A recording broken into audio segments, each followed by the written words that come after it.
nakatagpo ng isang knight in shining armor si Jessalyn sa katauhan ni Hans Monreal dahil lagi itong naroroon para ipagtanggol siya mula sa masungit na pinsan nitong nagkataong boss niya.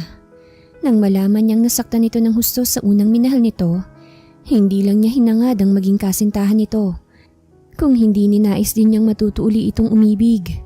Subalit natanto niyang masyadong mataas ang kanyang pangarap. Masyadong perpekto si Hans para sa isang katulad niyang ordinaryong babae lamang, at lalo siyang nanliit nang bumalik sa buhay nitong babaeng labis nitong minahal. May pag-asa bang may pag-ibig na maramdaman sa kanya ang lalaki? O hanggang magkaibigan na lamang sila? Tiningnan muna ni Hans ng ilang segundong sariling refleksyon sa full-length mirror na nasa harap niya bago lumabas ang kanyang silid. Pagkalabas niya ng bahay ay inilak niya yon, at ganoon din ang gate bago niya tinungo ang kanyang kotse na nakaparada sa gilid ng kalsada. Kasabay ng pagkabuhay niya sa makina ng sasakyan ay ang pagtunog ng cellphone niya.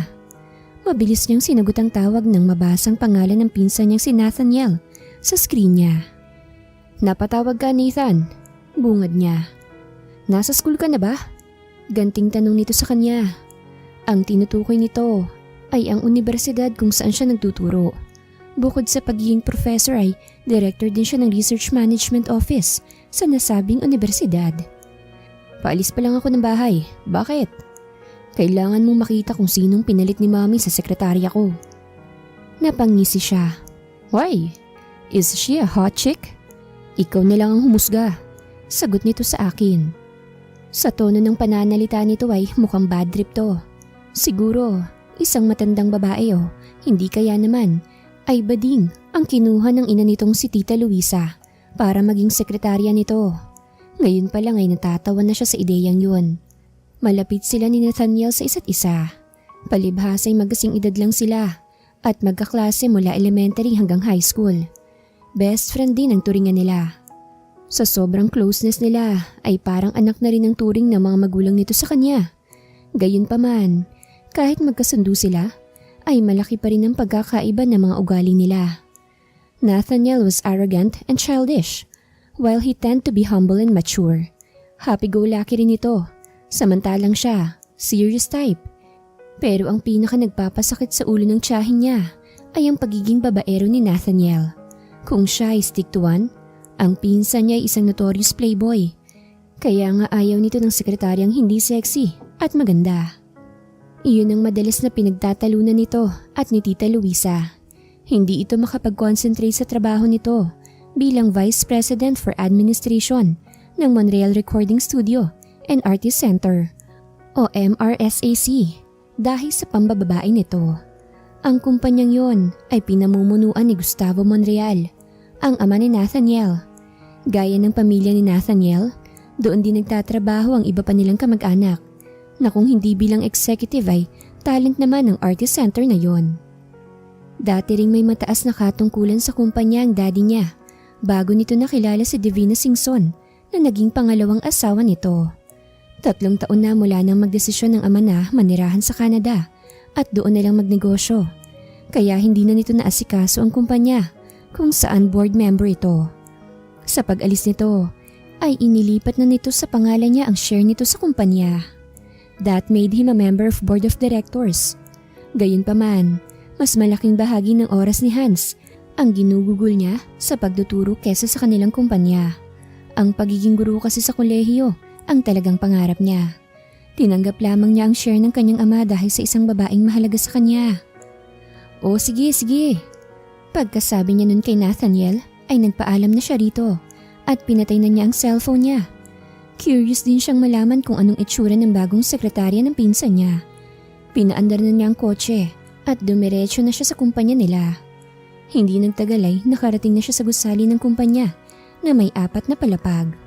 Pababa na siya ng kotse nang maisip na kunin na rin sa bag niya ang ilang papeles na kailangan niyang i-discuss sa daddy ni Nathaniel. Akmang aabutin na niya ang bag na nasa passenger seat nang bigla na lamang may sumulpot na babae sa gilid ng kotse niya. Nakasuot ito ng eyeglasses at sa tansya niya ay may 2 talampakan ng layo nito sa kanya. Pero nang magtanggal ito ng eyeglasses ay biglang bumilis ang pintig ng puso niya sa sobrang tuwa. Lindsay, bulong niya sa isip. Bubuksan na sana niya ang pinto ng driver seat nang hindi nga lang luminaw sa mga mata niya ang mukha ng babae. Kapareho nga nito ang mga mata, ilong at bibig si Lindsay. Pero natitiyak niyang nagkakamali siya ng akala. Mas matangkad si Lindsay kesa sa babaeng nasa harapan niya. Moderno rin ang pananamit ni Lindsay at sopestikada ito. Lagi ring nakaayos ang buhok nito base sa pagkakaalala niya. Kung iisiping mabuti, ay kapansin-pansin ang pagkakapareho ng dalawa. Namimiss lang siguro niya ang ex-wife niya, kaya ganoon na lamang ang kanyang reaksyon pagkakita sa babaeng nasa gilid ng kotse niya. Sinubaybayan niya ang kilos ng babae. Baka kasi may balak pala itong masama sa kotse niya o sa kanya, kaya ito naroroon. Dapat lang na nakahanda siya kahit pa maamo ang mukha nito. Pero nagpatuloy lang sa pagtingin ng babae sa salamin ng kotse niya. Tila nakatingin ito sa kanya at nakabusangot. Pagkatapos ay umikot ito at saka tumagilid na ang matay nakatuon pa rin sa kotse niya. Saka lamang niya na-realize na hindi siya kung hindi ang sarili nitong pinagmamasdan nito. Marahil ay hindi siya nito napapansin dahil tinted ang sasakyan niya at dahil na rin abala ito sa pananalamin. Tuluyan na siyang napangiti habang pinagmamasdan kung paano nitong gawing salamin ang kotse niya. Nakakaaliw kasi ang facial expression nito kahit bahagya niya lang itong naaaninaw. Hanggang sa hindi na nga niya napigilan at binuksan niya ang bintana para makita ang mukha nito ng mas malinaw. Hi! Masiglang bati ni Hans sa babae. Pagkatapos ay mabilis niyang pinasadahan ang tingin ng itsura nito. Lalo itong gumanda sa paningin niya. Mas maganda pa nga ito kesa kay Lindsay kung aayusan ito. Pwede rin itong maging talent artist sa kumpanya nila. Hindi na itago ng old-fashioned nitong pananamit ang kagandahang taglay nito. Bigla ay namulang magkabilang pisngi nito. Dumagdag yun sa charm na taglay nito.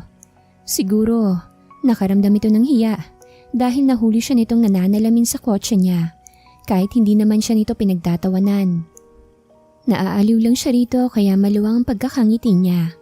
Hindi niya inaksaya ang pagkakataong yun para makipagkilala. Inilahad niya ang kamay sa harap nito at saka nagsalita. Ako nga pala si Hans.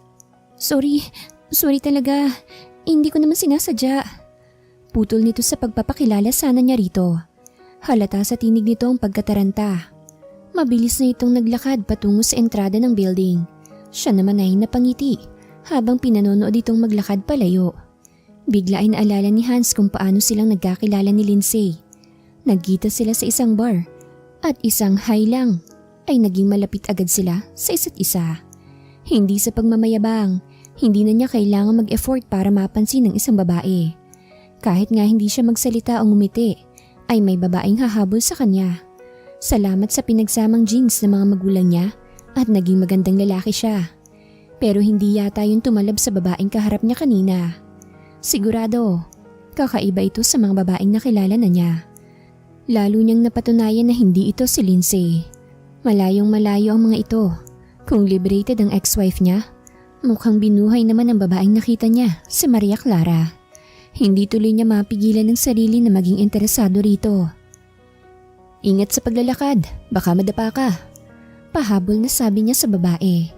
Ngunit kahit nawala na ito sa kanyang paningin, ay nakapaskil pa rin ang ngiti sa mga labi niya. Kung bagong empleyado ito ng kumpanya, tsak na may pagkakataon na muling mag-cruise sa mga landas nila. Inaasahan niya na makikita uli niya ito. Dahil doon, tsak na bibisita ulit sa isip niya ang mukha nito sa susunod na araw. Mas gusto niyang mangyari yon kesa maisip ang dati niyang asawa na alam niyang hindi na babalik sa kanya. Ingat sa paglalakad, baka madapa ka. Hindi nilingon ni Jesseline ang lalaki nagsalita mula sa kanyang likuran. Sa halip ay lalo pa niyang nilakihan ang mga hakbang niya para makapasok agad sa kumpanya nila. Hiyang-hiya siya sa ginawa niya sa parking area. Para siyang tangang nananalamin sa gilid ng isang kotse para tingnan ang itsura niya. Yun pala, naroroon ang driver ng kotse. Nakakahiya talaga. Pero lalo siyang na-conscious sa itsura niya nang makita niya kung paano siyang ngitian ng lalaking yon. Parang nagpipigil lang ito ng tawa habang nakatingin sa kanya. Kaya nga bigla na lang niyang nahiling na sana bumuka ang lupa at lamunin siya ng buo para mawala agad siya sa paningin nito. Siguradong pinakawalan nito ang tawa pagtalikod niya, kaya nga hindi niya ito nilingon nang marinig uli niyang tinig nito. Baka lalo lang siyang mahiya sa sarili niya. Sayang, gwapo pa naman sana to pero may pagka-judgmental to.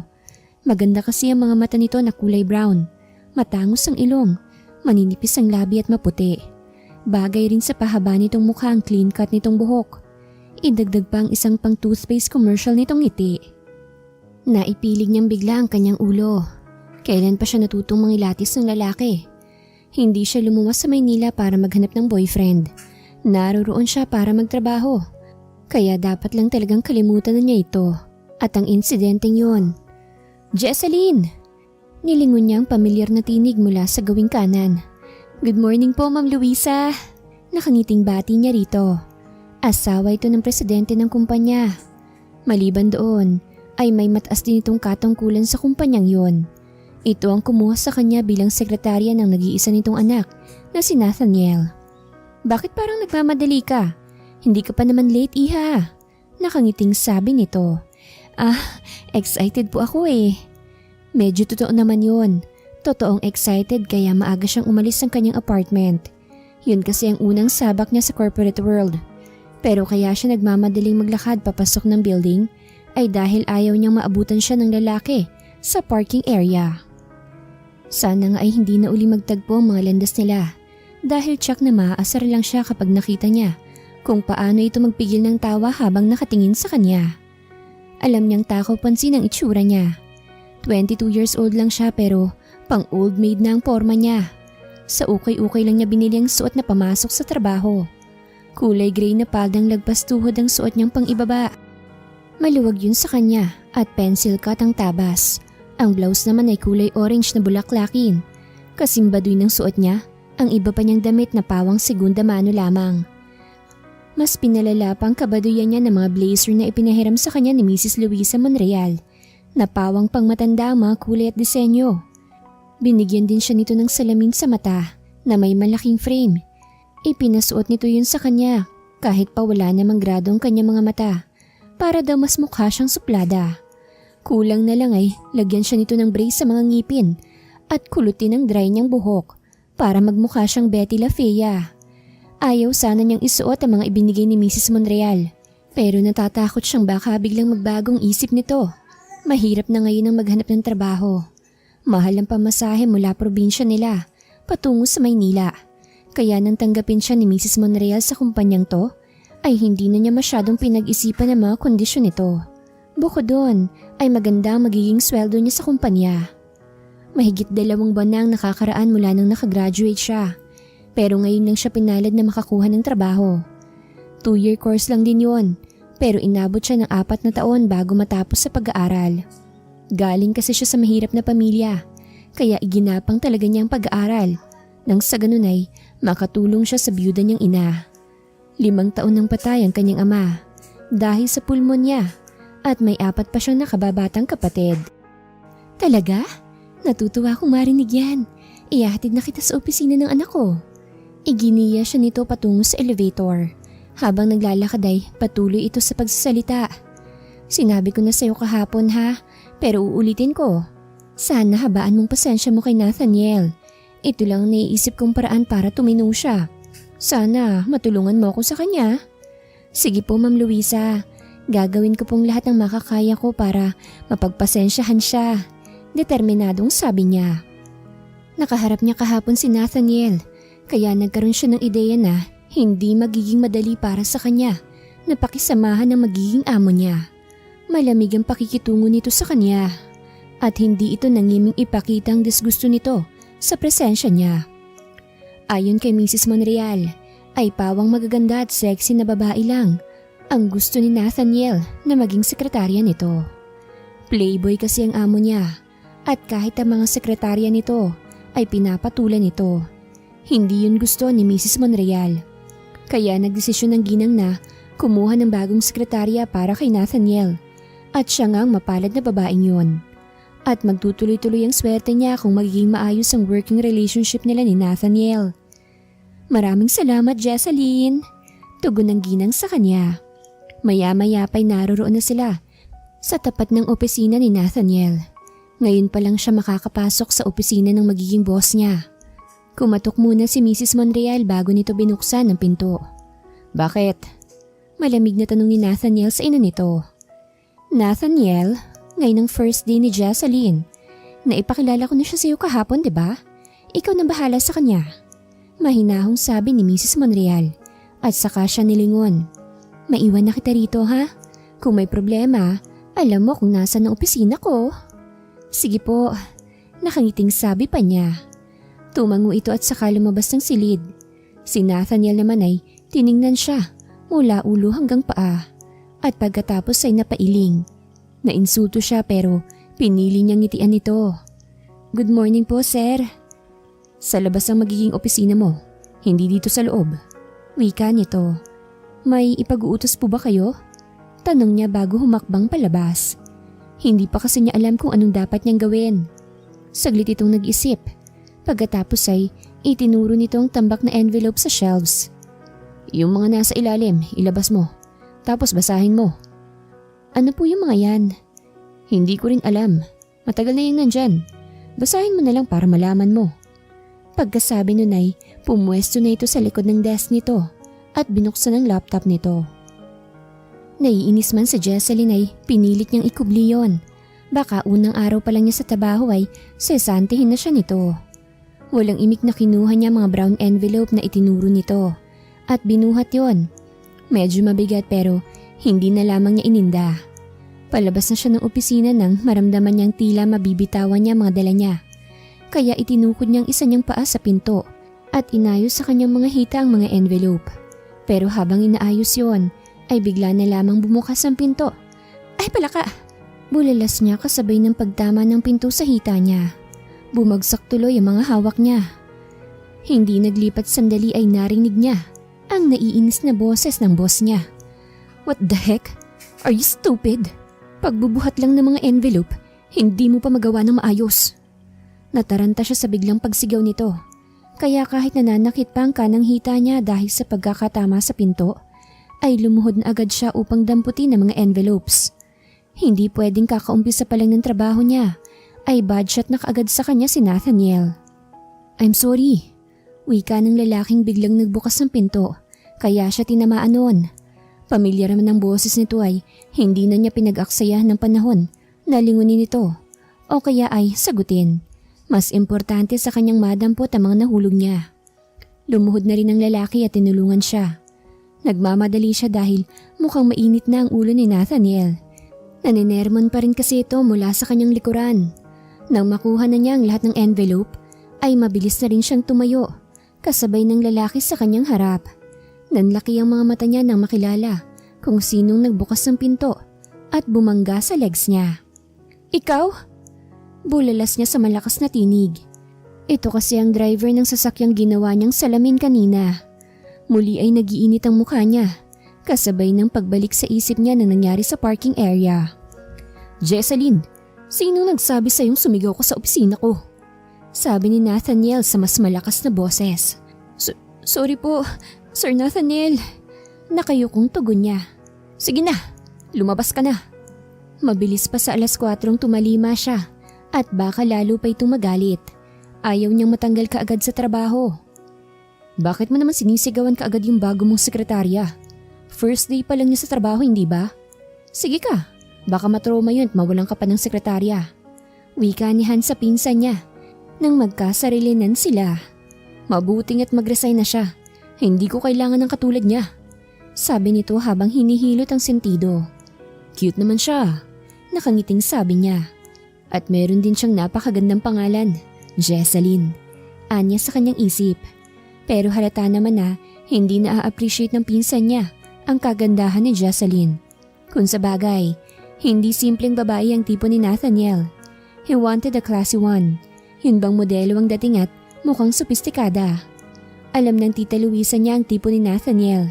Kaya siguro si Jesseline ang kinuha nitong sekretarya para sa anak nito.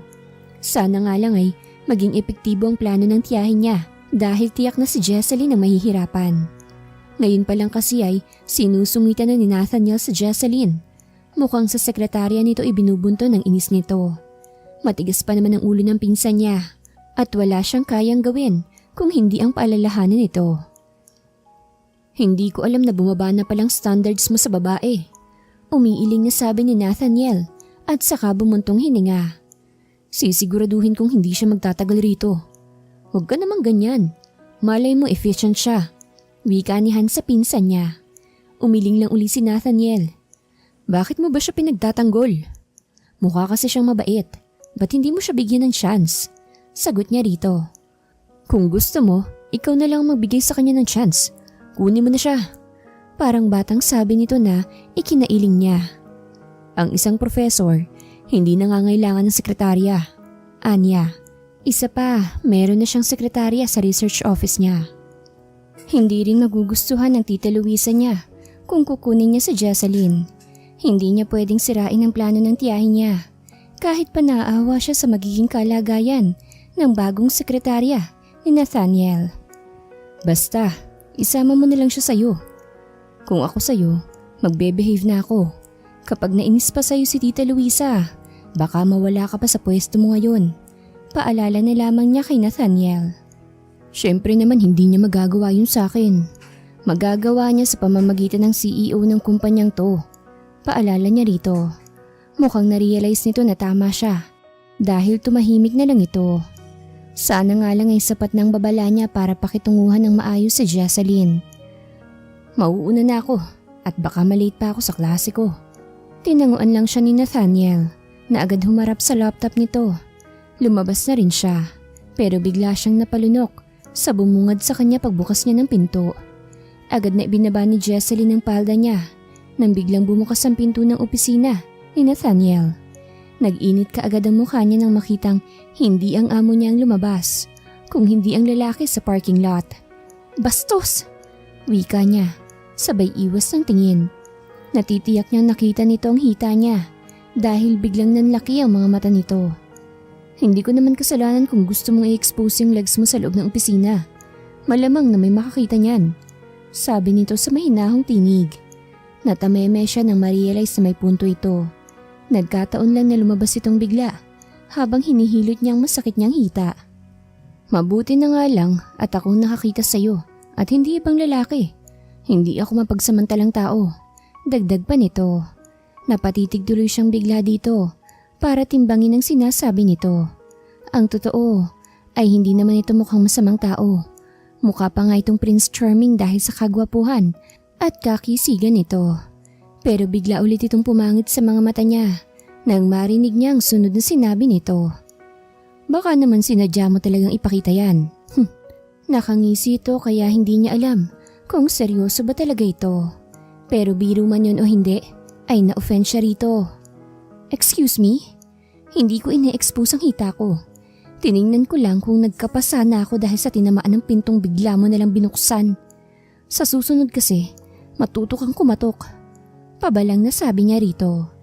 Sa pagkakataong yun, ito naman ang natameme. Bigla ring bumakas ang guilt sa mukha nito. Bahagya siyang natuwa sa natuklasan. May konsensya naman palang lalaking to. Tatandaan ko yan at pasensya na sa nangyari, Miss Jesseline. Buong pagpapakumbabang sabi nito. Okay. Napilitang tugon niya. Hindi niya alam kung dapat na ba itong patawarin. Naiinis pa rin kasi siya rito. Para makabawi ako sa'yo, ititreat na lang kita ng lunch mamaya. Para makabawi ka sa akin, mister, umalis ka na lang sa harap ko. Sabi niya. Bakit siya magpapalibre ng pagkain rito kung hindi naman sila close? Hindi nga sila magkakilala. Sure ka? Tanong nito. Oo, umalis ka sa harap ko. Matatag na tugon niya. Bigla itong umisi at saka tumabi sa kanya. Bakit nandito ka? Nagtatakang tanong niya. Sabi mo umalis ako sa harap mo, kaya tinabihan kita. Kumindat pa ito na lalo niyang ikinainis. Pakiramdam niya ay tatanda ka agad siya sa kakulitan nito. Unang araw pa lang niya sa trabaho ay nai-stress na siya to think na hindi pa itong boss niya. Papaano pa kaya kapag si Nathaniel na ang nagpasakit ng ulo niya? Sige na nga, aalis na ako. Baka bumuga ka pa ng apoy eh. Nakahinga siya ng maluwag nang maglakad na ito palayo. Sa wakas ay masisimulan na niya ang trabaho niya Pero bago ito tuluyang umalis, ay muli siya nitong hinarap. Nakita na kitang nagulat, nagblush at naiinis at napipikon. Sana pagbalik ko rito, makita ko naman kung paano kang ngumiti. Wika nito at mabilis nang umalis. Naiwan siyang nakanganga. Oo, alam niyang magkikita pa sila. Pero ang ngitian nito, imposible. Tiningnan ni Jesseline ang orasang nakasabit sa dingding. 20 minuto na lang at mag-aalas 5 na. Pwede na siyang umuwi at magpahinga. Ikatlong araw pa lang niya sa trabaho pero pakiramdam niya ay nakakakalahating buwan na siya ron. Napakaraming ipinagagawa sa kanya si Nathaniel. Mabuti sana kung nakaupo lang siya, pero pinapapunta pa siya nito sa iba't ibang departamento ng opisina. At kung mag-utos, pa isa-isa, kaya hindi lang oras ang nasasayang kung hindi maging ang lakas niya. Madalas pa nga na hindi pa natatapos ang ginagawa niya ay may iuutos na naman ito. Naalerto siya nang lumabas ng opisina si Nathaniel na may dalang mga papel. Kapag nahuli siya nitong nakatulala, ay baka masermon na naman siya nito. Konting pagkakamali lang kasi ay sinisita na siya nito. Hinahabaan na nga lang niyang pasensya para magtagal siya sa trabaho. Siguro, kailangan talaga niyang patunayan ng kanyang sarili kay Nathaniel para maging mabait na ito sa kanya. Hindi siya nagpakahirap na makatapos sa pag-aaral para lang sumuko agad. Ipinagpapasalamat na lamang niya at hindi na uli smulpot doon ang driver ng coaching nakasagutan niya noong unang araw niya sa trabaho. Nakakainis kasi ang presensya nito. Pero kahit hindi na uli niya ito nakita, lagi pa ring sumasagi sa isip niya ang maganda nitong ngiti. Naaalala niya ito kahit ayaw niya. Tuwing nangyayari yon, ay wala siyang magawa kung hindi mapakamot na lang sa ulo para mawala ito sa isip niya. Ayaw na itong maalala ni Jesseline. Pakiramdam kasi niya'y nagiinit ang mukha niya sa tuwing naiisip niya ito. Kung minsan nga'y gusto niya itong literal na tanggalin sa isip niya at ihagis sa basurahan para hindi na niya maalala ulit. Basahin mong lahat at gumawa ka ng presentation pagkatapos. Kailangan ko yan bukas ng umaga. May lamig na utos sa kanya ni Nathaniel na pumutol sa paglalakbay ng kanyang isip. Pagtingin niya sa desk niya, puno na naman yun ng mga papeles na hindi niya alam kung saan naman ito nakuha. Sige po, tugon niya at saka sinimulang basahin ang mga papel na ibinibigay nito. Pumasok na uli sa private office nito si Nathaniel. History ng kumpanya ang ibinigay nito sa kanya at kung para saan ang presentation ay hindi niya alam. Naisip niyang iuwi na lang ang mga papeles. Pasado alas 5 na ng hapon at oras na ng pag-uwi. Nang ilagay na niya ang mga iyon sa kanyang bag, ay biglang lumabas ng opisina si Nathaniel. Nakakunot ang noon nito habang nakatingin sa ginagawa niya. Anong ginagawa mo? Sinabi ko sa iyo na basahin mo lahat yan at gumawa ka ng report. Sir, alas 5 na ho kasi at wala akong pakialam kung anong oras na. Kayang-kaya namang bayaran ng kumpanyang pag-overtime mo. Pagkasabi nun ay tuluyan na itong umalis. Wala siyang nagawa kung hindi ang sundin na lamang ito. Alas 8 na siya ng gabi natapos sa ipinagagawa nito. Araw ng linggo, kasalukuyang inaayos ni Hans ang kanyang maleta nang marinig ang sunod-sunod na pagpindot sa doorbell ng bahay niya. Naiiling na lumabas siya sa kwarto at dumiretso sa pinto ng bahay. Hindi na siya nagulat nang makitang nakatayo sa front step ang half-sister niyang si Trixie. Good morning Kuya Hans! Nakangiting bati nito sa kanya at saka tuloy-tuloy na pumasok sa bahay niya. Hindi pa naman siya nakakapagsalita ay nakapag-react na ito sa itsura ng paligid. Ang kalat naman ng sala mo. Hindi na ba dumadaan dito si Manang Asun para linisin ang bahay mo? Tinawanan lang niya ang overacting nitong komento. Kung makapagsalita ito ay parang dinaanan talaga ng bagyo ang bahay niya. Samantalang mga magazine at dyaryo lang naman ang nagkalat sa sofa. Ako nang magliligpit nito. Sabi nito na akmang aayusin ang mga nagkalat na mga magazine. Inunahan niya ito sa pagkuha ng mga iyon at saka dali-daling itinago sa kwarto niya. Karamihan sa mga iyon ay business magazine pero alam niyang kagabi lang ay may naihalo siya rong men's magazine. 17 lang si Trixie. Hindi pa ito dapat makakita ng mga ganoong babasahin. Kailangan mo na talagang mag-asawa uli para may tagalinis ng bahay mo. Napailing si Hans. Regular namang pumupunta rito si Manang Asun para maglinis. Hindi ko na kailangan ng asawa. Bakit ba kasi ayaw mo nang mag-asawa ulit? 30 years old ka na, kuya. Naghahanap na si mami na makakarga niya. Ang laki-laki ko na raw. Hindi na niya ako mabubuhat. Ang dami mo pang sinasabi. Alam ko namang hindi tungkol sa pag-aasawa kong sadya mo rito. Pag-iiba niya ng paksa. Kung meron man siyang pinakaiiwasang topic, iyon ay tungkol sa pag-aasawa niya. Hanggang ngayon ay may puwang pa rin sa puso niya si Lindsay. Hindi pa rin niya ito lubusan nakakalimutan. May gumuguhit pa rin pait sa dibdib niya tuwing naaalala niya ito. Kaya nga siguro kahit magdadalawang taon na silang hiwalay ni Lindsay, ay hindi pa rin niya magawang pumasok sa isang relasyon. May bahagi pa rin sa puso niya na umaasang babalik ito sa kanya. Gusto lang naman kitang makita bago ka pumunta sa India. Mamayang gabi ng flight mo, di ba? Tumango siya.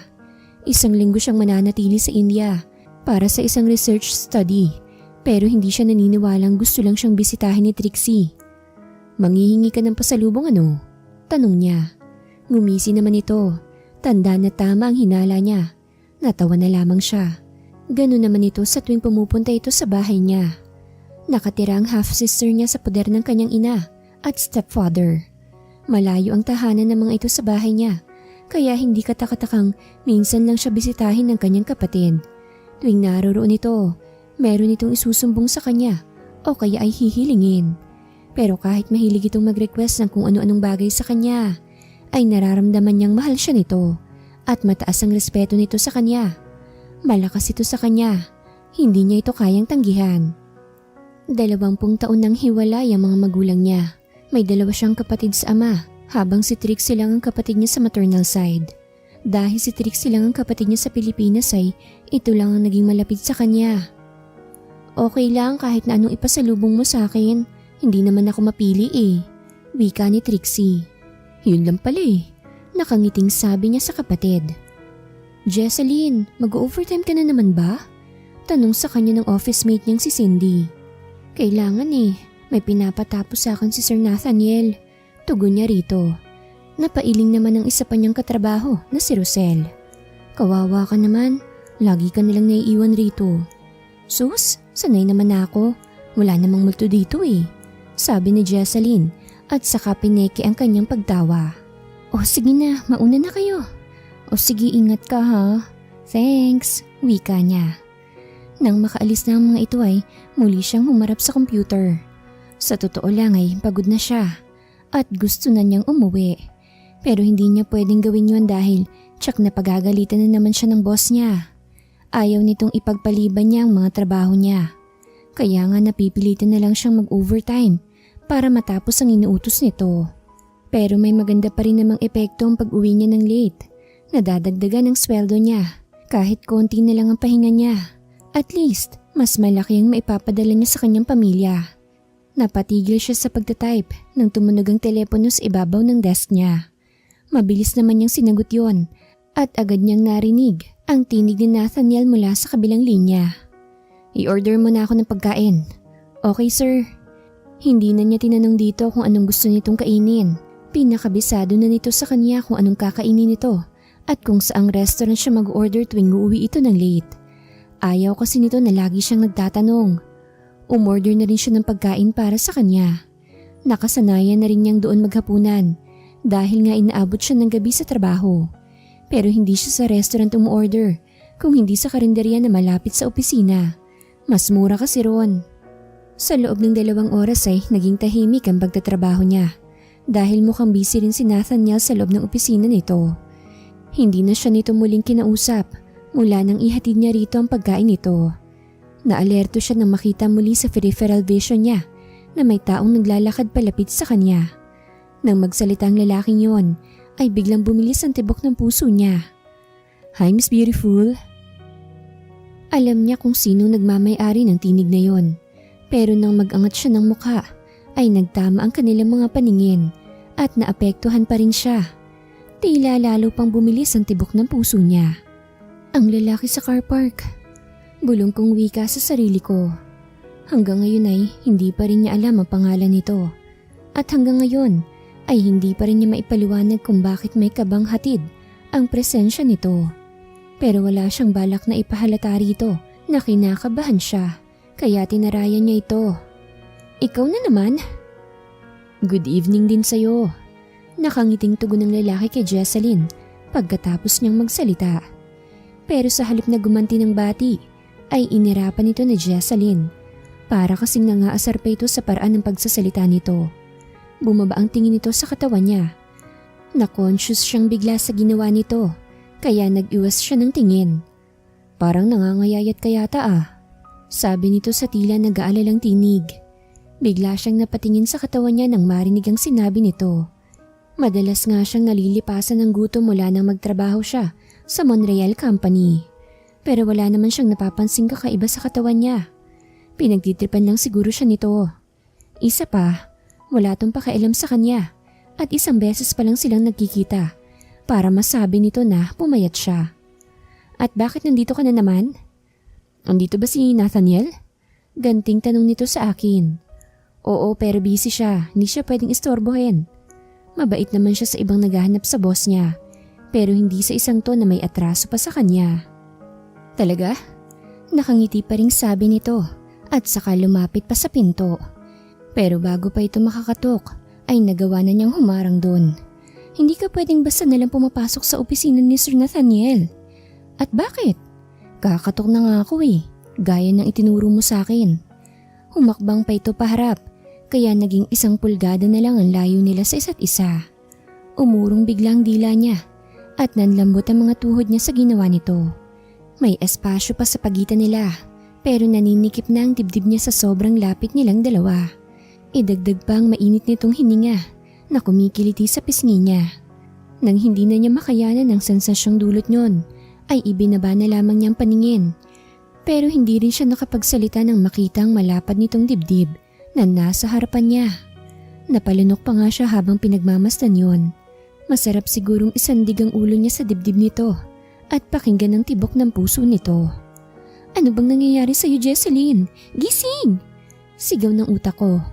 Bigla pa siyang natauhan sa pananaway ng isip niya. Dapat kasi dumadaan ka muna sa sekretarya niya. Nauutal niyang sambit dito. Dinaanan naman kita. Nakangising wika nito na mukhang hindi sineryoso ang sinabi niya. Bakit ba kasi siya nauutal sa harap nito? Hindi siya dapat magpatalo rito. Huminga siya ng malalim at pilit ibinabalik ang composure niya. Hindi porket artista ka at magkakilala kayo ni Sir Nathaniel, basta ka nilang papasok sa opisina ng boss ko. Huwag kang mayabang. Baka hindi ka sumikat niyan.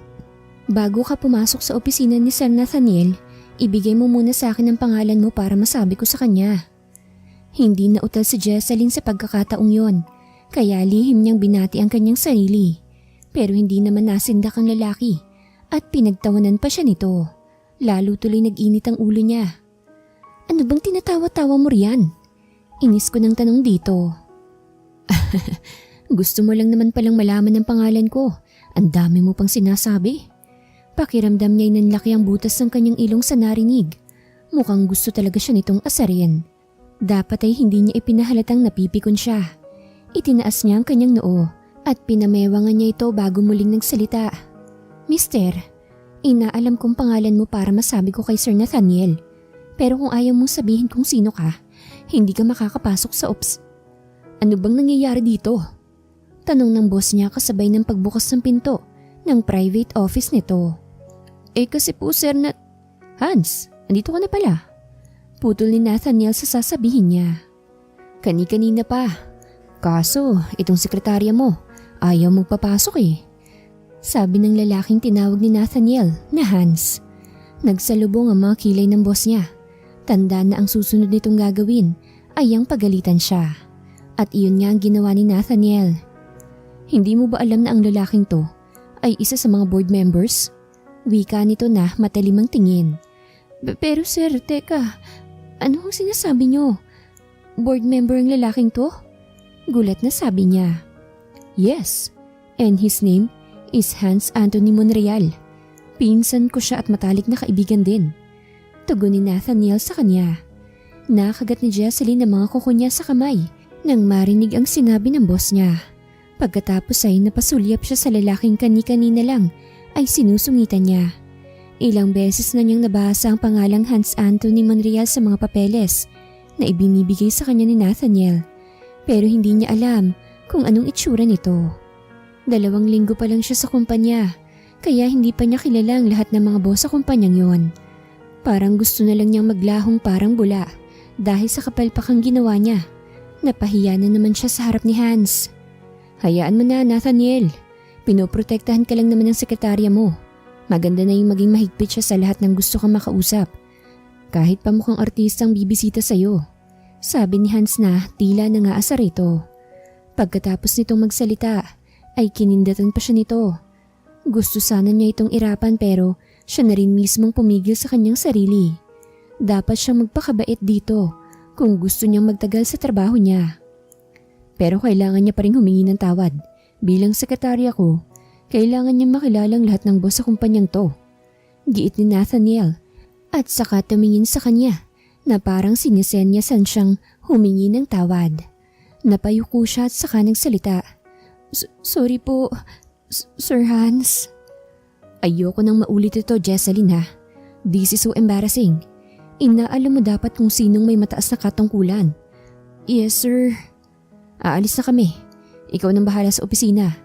Siguraduhin mong tapos na ang ipinagagawa ko sa'yo bago ka umuwi. Yes, sir. Kaagad nang naglakad palayo si Nathaniel. Si Hans naman ay tumingin muna sa kanya bago sumunod sa boss niya. Habang naglalakad ay narinig pa niya ang pag-uusap ng dalawa tungkol sa party na pupuntahan ng mga ito. Napabuntong hininga siya ng tuluyan na makaalis sa mga ito. Ang isang Nathaniel Monreal pa nga lang ay nakakapagod ng maging boss. Ang isang Hans pa kaya? Ay naku po, makakatagal ba ako sa trabaho na to? Piping bulong ko sa aking sarili.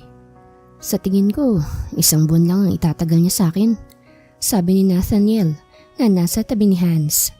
Kasalukuyang nagmamaneho si Hans patungo sa isang bar kung saan gaganapin ang birthday party ng isa nilang kaibigan. Ang kotse niya ay naiwan sa parking area ng kumpanya. Marami raw itong ginawa sa opisina kaya wala itong ganang mag-drive. Sino? Tanong niya.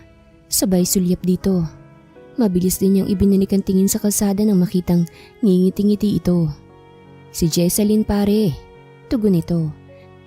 Saka muling humithit ng sigarilyo. Napailing siya sa narinig. Sinabi na nga ba niya't ang sekretarya nito ang tinutukoy ng pinsan niya.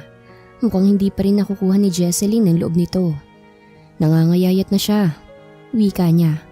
Para iparating dito na hindi siya natutuwa sa pinaggagawa nito. Bagamat cute pa rin ito ay halatang pumayat ito at parang namumutla. Sigurado siyang araw-araw itong pinapauwi ng late ni Nathaniel. Lalo tuloy siyang naiinis sa pinsan niya.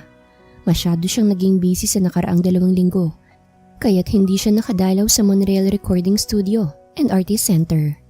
Gayunpaman, kapag makakausap niya ang tita Luisa niya, ay kinakamusta niya rito si Jesseline. Ayon sa tiyahin niya ay maayos naman daw ang dalaga at naging kampante naman siya sa sagot na yon.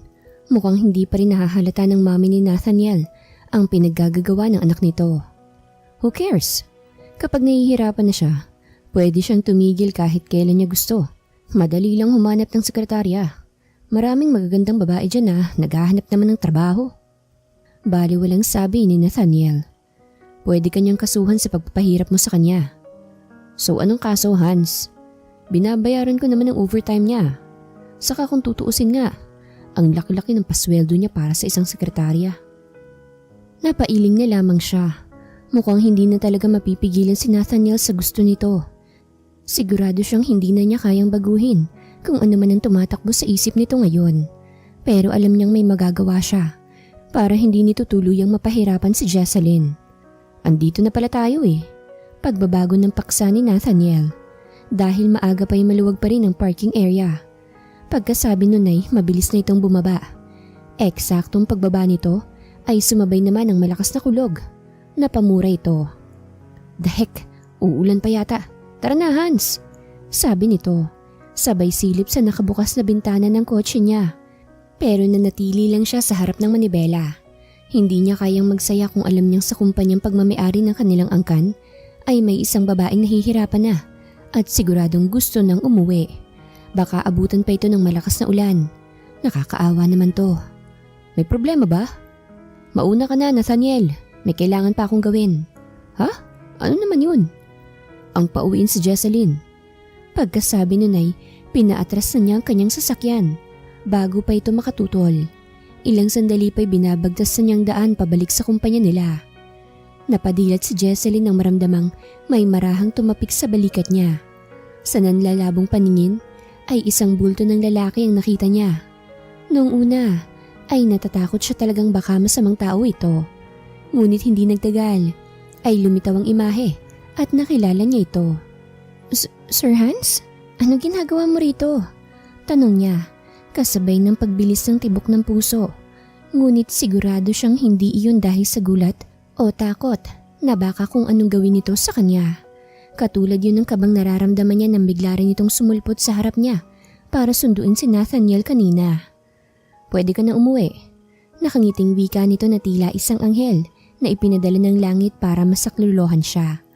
Mukha kasi itong nag-aalala sa kanya. At kung hindi nga lang niya maalala ang mga una nilang pagtatagpo, ay nginitian na niya ito.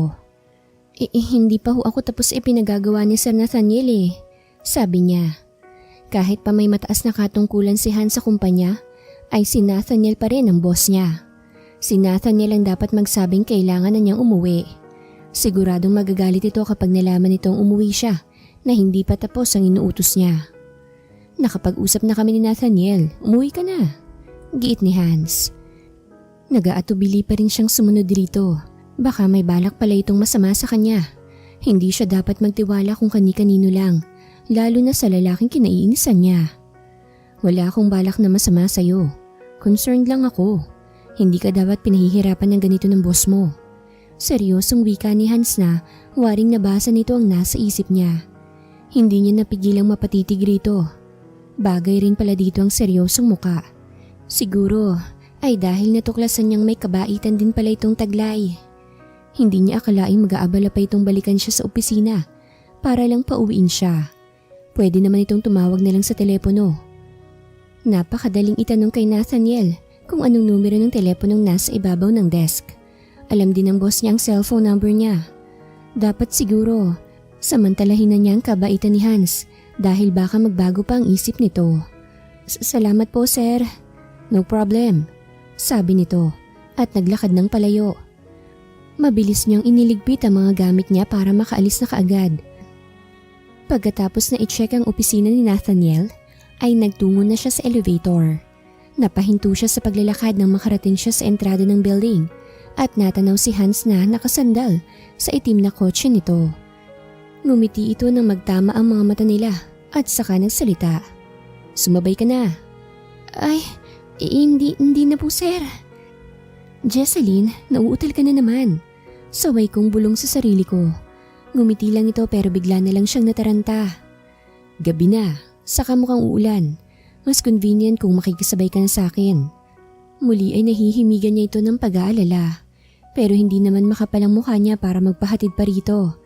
Ilang beses niya itong tinarayan samantalang boss pala niya ito. Okay lang po ako. May payong naman po ako. Matatag na sabi niya.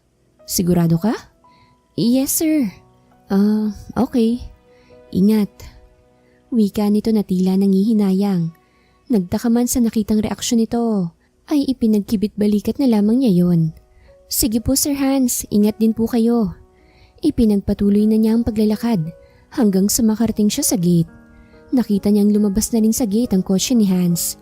Pero sadyang malas yata siya. Pagdating kasi niya sa sidewalk ay biglang bumuhos ang malakas na ulan. Agad niyang binuksan ang mumurahin niyang payong. Pero nang umihip ang malakas na hangin, ay bumaliktad agad yun at nasira. Wala pa namang waiting shed sa bahaging yon, kaya agad siyang naging basang sisiw. Wala siyang choice kung hindi piliting ayusin ang payong, habang wala pang jeep na dumaraan dahil kung hindi, ay lalo siyang mababasa. Tatanggihan mo pa rin ba ako? Sir Hans! Nagulat na sambit ni Jesseline nang marinig ang tinig nito. Nang lumingon siya, ay nakita niya itong nakatayo sa gilid ng sasakyan at may hawak na payong. Kumabog ulit ang dibdib niya dahil sa presensya nito. Parang mas nakabibingi pa nga ang tibok ng puso niya kesa sa pagbuhos ng ulan. Natataranta na naman siya sa presensya nito. Nakakataranta din ng kagwapuhan nito. Kung kanina, para itong isang anghel, Ngayon ay para itong isang makisig na kabalyero na handa siyang iligtas sa kinasasangkutan niyang problema. Binalikan pa talaga siya nito para lang hindi siya mahirapang umuwi. Nakakakilig ang ginawa nito. Naipilig niya ang kanyang ulo sa ideyang biglang pumasok sa isip niya. Kailan pa siya natutong kiligin? Ano? Tara na. Untag nitong tanong sa akin. Ha? Gulat na sabi niya nang magsalita ulit ito. Hindi niya namalayang nasa harap na pala niya si Hans. Sa halip na sumagot ay hinawakan nitong kamay niya at inakay siya patungo sa kotse nito. Hindi na niya nagawang kumontra dahil tila nagugustuhan na niya ang kiliting hatid ng pagkakadikit ng mga palad nila.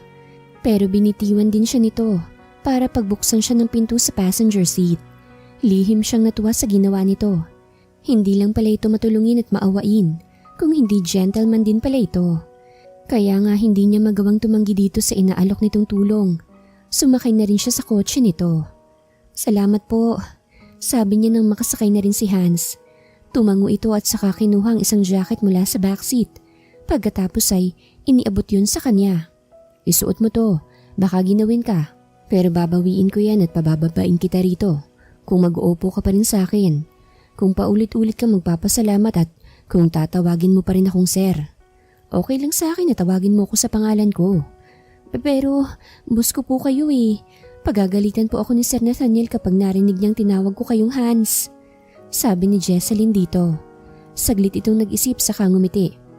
O sige, tawagin mo na lang akong Hans kapag daing dalawa lang ang nakakarinig. Muli ay para siyang nahipnotismo dahil sa ngiti nito at walang kahirap-hirap siya nitong napasunod. Sige po sir, ginagawa mo na naman. Natatawang sabi nito saka pinaandar ang kotse. Hindi na niya napigilang mapangiti. Sige, Hans, tulad ng naisip ko, maganda ka nga kapag nakangiti. Agad na nag-init ang pisngi niya sa sinabi nito.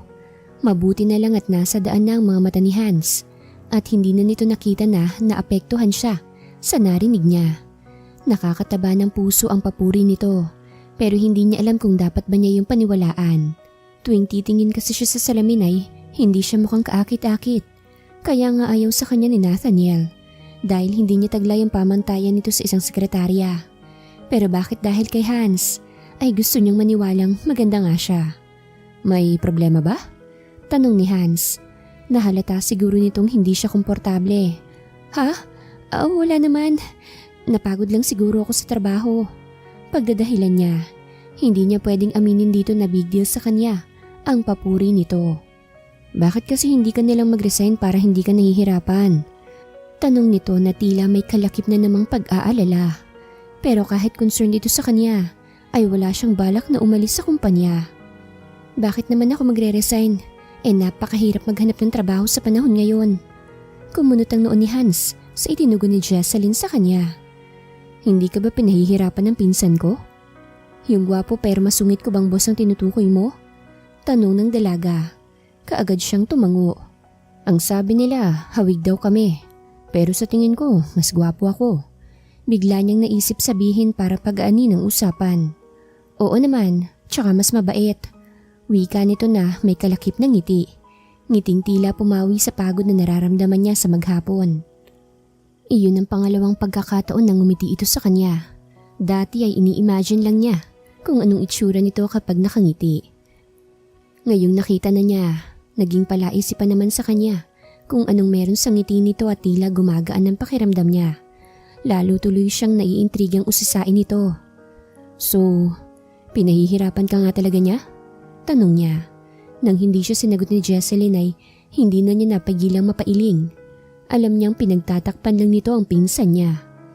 Napakaraming kumpanya sa Metro Manila, Jesseline. Marami kang pwedeng pasukan. Pero hindi lahat ng kumpanya kasing laki magpasweldo ng Montreal Recording Studio. 4 ang kapatid kong nag-aaral sa probinsya. Kaya kailangan malaki ang maipadala ko sa kanila. Wika ni Jesseline sa lalaki. I will help you to find another job, Jesseline. Wag lang dito sa kumpanya namin.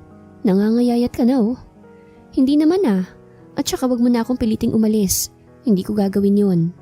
May pinal na saad niya rito. Hindi na lamang ito kumibo at tahimik na ibinilik ang pansin sa kalsada. Ilang sandali lang ay nakarating na sila sa apartment niya kung saan siya nakatira. Pumasok ka muna, magkape ka. Hindi na. Magpahinga ka na saka bago ka matulog maligo ka na muna. Dahil naulanan ka at baka magkasakit ka pa. Saka uminom ka na rin ng mainit na gatas. Wika nito sa akin. Sa narinig ko ay parang hinahaplos ang puso ko ng malamig na kamay. Nalulugod siya sa pagiging concerned nito sa kanya. May gusto kaya to sa akin? Bulong kong tanong sa sarili ko. Oh sige, salamat ulit. Nang muli nitong pinaandar ang kotse ay kinawayan ko na lamang ito. Hinintay ko munang mawala sa paningin kong kotse. Saka ako pumasok sa loob ng bahay ko. Kahit pagod sa maghapong trabaho ay pakiramdam niya ay masigla siya ngayon. Siyempre dahil yun kay Hans. At aaminin niya sa sarili niya na kapag nasa malapit sa kanyang lalaki ay iba yung kabang nararamdaman niya. Kaba na alam kong hindi takot yon at gusto niyang alamin kung ano talagang dahilan ng kabang nararamdaman niya tuwing nasa paligid ang lalaki. Akma na sana siyang hihiga nang tumunog ang mumurahin niyang cellphone. Nakita niyang ang kaibigan niyang si Sandy ang nasa kabilang linya. Kaagad niyang sinagot ito. Hello Jesseline, akala ko kung ano nang nangyari sa'yo eh. Maghapon kasi kitang hindi makontak. Kanina pa rin text ng text ang nanay mo sa'yo, hindi ka nagre-reply. Bungad nito. O bakit? May problema ba? Wika niya. Si Carlo, sinugod sa ospital kanina. Na-dengue raw siya. Naramdaman niya ang panghihina ng mga tuhod niya dahil sa sinabi ng kaibigan niya. Ang tinutukoy kasi nito ay ang bunso niyang kapatid na 7 taong gulang pa lamang. Ano? Kamusta na siya? Medyo bumaba na ng konti yung lagnat niya. Nag-donate na rin ng dugo ang nanay mo para sa kanya. Pero baka abutin siya ng 1 linggo o higit pa sa ospital eh. Kailangan ko na kasing umuwi kaya umalis na ako kaninang alas 7. Saan sila kumuha ng pera pampa-ospital kay Carlo? Umutang muna sila kay Aling Lupe. Ganun ba? Pakisabi kay nanay sa katapusan pa ako makakapagpadala eh. Hindi pa namin sweldo. Sabi niya sa problemadong tinig. O sige, mag-iingat ka riyan. Pagkatapos ng pag-uusap nila ay nasapo niyang kanyang noo. Hindi lang siya nag-aalala sa malaking halagang kailangan nila sa pagpapaospital sa kanyang kapatid. Nag-aalala rin siya para sa kalagayan ni Carlo. Hindi pa talaga siya pwedeng umalis sa kanyang trabaho. Pagtitiisan muna niyang kasungitan ni Nathaniel para sa kanyang pamilya. Good morning ho, Sir Hans. Bati ng gwardyang nakasalubong niya sa 2nd floor ng kumpanya. Kagagaling lang niya sa opisina ng kanyang tito. Inalok na naman kasi siya nitong humawak ng posisyon sa kumpanya na tinanggihan lang niya ulit. Ninitian niya ang gwardyang bumati sa kanya. Magiliw siya sa lahat ng mga empleyado nila sa kanilang kumpanya. Pero hindi na siya nakaganti ng bati sa gwardya na nasa harap niya dahil may nakita siyang isang pamilyar na muka sa hindi kalayuan. Jesseline. Mahinang sambit niya nang masiguro niyang ito talaga ang babae. Nakakaawa ho talaga yung sekretarya ni Sir Nathaniel na si Miss Jesseline. Lagi nang ang overtime. Hindi pa niya pinauwi kahapon. Biglang sabi ng gwardya na nakatingin na rin pala sa direksyong tinungo ni Jesseline. Kumunot ang noo niya. Hindi pa siya umuwi? Yes sir. Ang sabi ho kasi ng karelyebo ko kanina, hindi raw siya pinauwi ni Sir Nathaniel hanggat hindi niya natatapos yung mga pinapagawa sa kanya. Mukhang hindi pa nga ho siya natutulog eh. Mabait pa naman sana siya. Paliwanag ng gwardya. Nagtangi sa mga bagang niya sa narinig sa kausap niyang gwardya. Hindi agad siya nakilala ni Jesseline dahil parang namumutla ito at lalong lumaki ang eyebags nito. 1 linggo pa lang nakakalipas mula nang huli silang magkita. Pero tila lalo itong pumayat. Hindi na niya kayang palagpasin ang kalokohan ni Nathaniel. Sumusobra na ang pinsan niya. Hindi niya dapat ito ginagawa kay Jesseline. Sa babaeng mahal ko. Sambit ng bahagi ng isip ko. Yes, I'm falling for her. Mahal ko na siya. Oh, Hans. Akala ko hindi ka magtatagal dito dahil may klase ka pa. Nakangiting tanong ni Nathaniel pagkapasok niya. Pero hindi nakabawas sa galit na nararamdaman niya ang ngiti nito. Tigilan mo ng pagpapahirap sa kanya. Matatag niyang sabi sa pinsan niya. Kumunot ang noon nito. Ha? Si Jesseline, tratuhin mo siya ng maayos. Magkakasakit na siya sa ginagawa mo. Tumawa ito na parang biro ang sinasabi nito. Hindi ko na problema yun. Di umalis siya. Kasi hanggat andito siya, ganun ang gagawin ko sa... Sir Hans, Sir Nathaniel, hinimatay po si Miss Jesseline. Tarantang wika ng gwardya sa aming dalawa ni Nathaniel. Mabilis pa sa 4:00 tumakbo ako para puntahan ang dalaga. Tumawag kayo ng ambulansya! Bilisan nyo! Pasigaw kong utos sa mga empleyadong naroroon. Humpak na ang pisngi ng babaeng mahal niya. Hindi niya kayang makitang ganito ang sitwasyon nito. Kaya sa ayaw at sa gusto nito, iaalis ko ito sa kumpanya namin. Sa ospital ay wala akong imik at nagtatangi sa mga bagang ko. Tahimik lang din si Nathaniel. Hans, pare, I'm sorry. Huwag ka sa akin humingi ng sorry, Nathaniel. Kay Jesseline ka humingi ng patawad. Hindi na makatao yung pinaggagawa mo sa kanya. Wala pa palang tulog yun at natigilan naman ang pag-uusap namin ni Nathaniel nang bumukas ang silid kung saan nasa loob si Jesseline. Agad akong lumapit sa doktor nang tumingin sa kanya. Doc, how's Miss Guerrero? Nag-aalalang tanong ko rito. She's fine. Kailangan niya lang magpahinga dahil parang namumutlat kulang siya sa tulog. Kaya nahimatay siya. Wika nito sa akin. Nakahinga naman ako ng maluwag sa narinig. Salamat ho, Doc. Tumango naman ito. Excuse me. Saad pa nito. Hans, can we talk? Wika sa akin ni Nathaniel. Ano sasabihin mo? Bakit kung makapag-alala ka sa kanya, ganun na lang? Bakit kung ipagtanggol mo siya sa akin, ganun na lang din?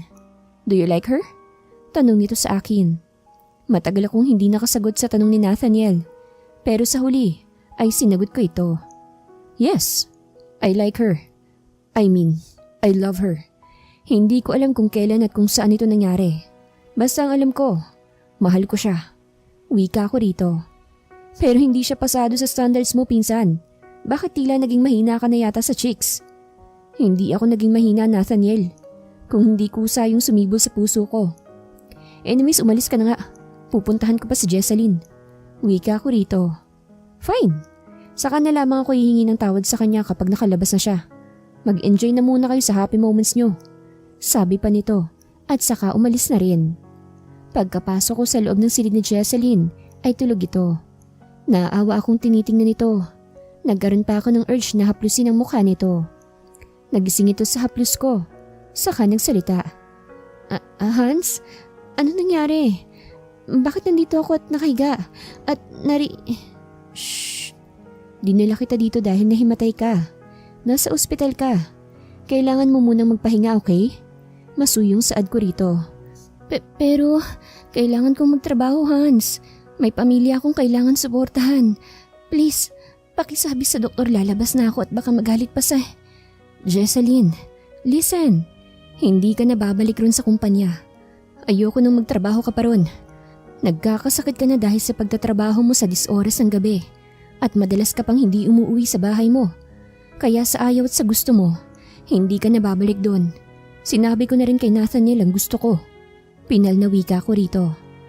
Hans, bakit mo ginagawa sa akin to? Kung tulungan mo kasi ako, parang matagal na tayong magkaibigan. At bakit concerned ka sa akin? Dahil mahal kita, Jesseline. Hindi ko alam kung kailan ko ito naramdaman. Basta nagising na lamang akong mahal na kita. At gagawin tong lahat para maging okay ka. Sagot ko rito. Pero, alangan ako sa'yo, Hans. Maraming babaeng mas maganda kaysa sa akin. Isa lang akong ordinaryong babae at probinsyana pa. Baka magalit pa sa akin ang asawa mo kapag nagkataon na... Maganda ka, Jesseline. Maniwala ka. Saka, wala akong asawa. Yes, I already get married for the last 2 years. Pero matagal na kaming annulled at hiwalay. Kaya single ako at malaya akong mahalin ka. Putol ko sa sasabihin sana nito. Ako ba? Hindi mo ba ako nagugustuhan? Dagdag kong saad dito. Nakakahiyaman pero katulad mo, mahal din kita, Hans. Pero nag-aalangan ako sa'yo eh. Hindi kasi ako nababagay sa'yo. Sagot nito sa akin. Napangiti naman ako sa sinabi nito sa akin. Mahal kita, Jesseline. At kaya kong ipagsigawan sa buong mundo kung gaano ko kaswerte sa'yo. Wika ko rito. Talaga? O sige na nga, payag na akong mahalin mo ko. Talaga? So ibig sabihin, tayo na yan. Naniniguradong tanong ko pa rito. Tumango naman ito bilang tugon sa tanong ko.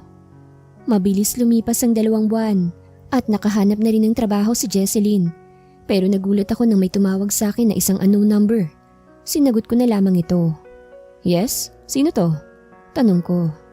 Han, nasa harap ako ng bahay mo. Asan ka? Tanong sa akin ng isang babae. At alam ko kung sino yon. Si Lindsay. Kaagad akong umuwi at nadatnan ko nga ron ng babae na nasa labas ng gate ng bahay ko. Mabilis akong lumabas sa kotse at nilapitan ito. Akma na sana ako nitong yayakapin nang iwasan ko ito. What are you doing here, Lindsay? Aren't you gonna invite me to have coffee inside your house? Sa halip ay tanong nito sa akin. No, matagal na tayong tapos, Lindsay. At may sarili na akong buhay ngayon. Anyways, kung wala ka nang sasabihin o importanteng sasabihin, maiwan na kita. O umuwi ka na lang sa bahay nyo. Why, Hans? May iba ka na bang mahal? Tanong nito sa akin. Yes, and I want her to be my wife. Kaya please lang, umalis ka na. Pagtataboy ko pa rito. Tumangu-tangu naman ito, saka humakbang pabalik sa kotse niya. Huminga ako ng malalim saka bumalik sa kotse ko para bumalik sa restaurant kung saan magkikitahimik kaming kumakain ni Jesseline sa restaurant na yon. At nang malapit na kaming matapos ay nilabas ko ang singsing na nasa isang kaheta. Love, will you marry me? Tanong ko rito. Hans, sigurado ka ba rito?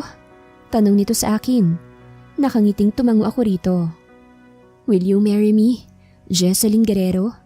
Balik kong tanong rito. Yes, love, I will marry you. Umiiyak sa kaligayahang wika nito sa akin. At nang siilin ko ito ng halik sa labi, ay alam ko sa sarili ko na siya ang babaeng mamahalin ko habang buhay. Wakas.